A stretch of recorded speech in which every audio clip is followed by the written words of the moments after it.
अनजान रास्ता। रोहन और साधना जोड़ी के नए जीवन की शुरुआत के लिए शहर को छोड़कर एक छोटे से गांव में अपना नया घर ढूंढ रहे थे। उन्होंने एक पुराने बंगले को किराए पर लिया जो कि गांव के एक अंदरूनी हिस्से में स्थित था।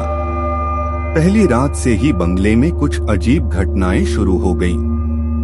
रात को जब वे सोने जा रहे थे तो उन्हें एक अजीब सी आवाज सुनाई दी और उनके साथ कुछ अजीब हालात भी हुए। एक दिन साधना ने बंगले के आंगन में एक अनजान रास्ता देखा जो बंगले के पीछे जाता हुआ किसी अजनबी स्थान में जा रहा था। वह रास्ता अत्यंत गहरा और अंधेरा था। रोहन को भी वह रास्ता अजीब लगा, लेकिन साधना ने उसे समझाया कि वह रास्ता बस गांव का ही कोई पुराना रास्ता होगा।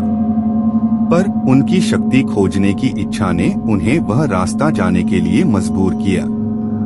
एक दिन रोहन और साधना ने फैसला किया कि वह रास्ता जाने का निर्णय लेते हैं। उनकी यात्रा की शुरुआत तो सामान्य थी, लेकिन जैसे ही वे आगे बढ़ते गए, वहां की हवा और आवाजें बदलने लगी। बंगले से दूर जाने पर वे एक पुरानी हवेली में पहुंचे। हवेली अत्यंत अजीब और डरावनी थी। वहां की दीवारों पर अंगूठे के निशान और रक्त के दाग दिख रहे थे।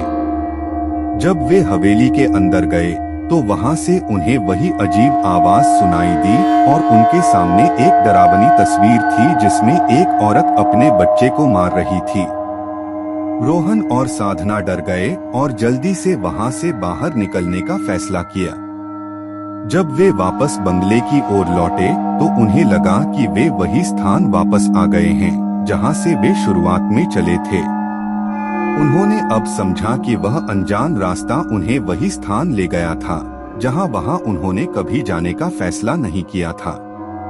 अंत में रोहन और साधना ने समझा कि अंधविश्वासों को सच मानने से बचना चाहिए और हर चीज का सही मतलब समझना चाहिए।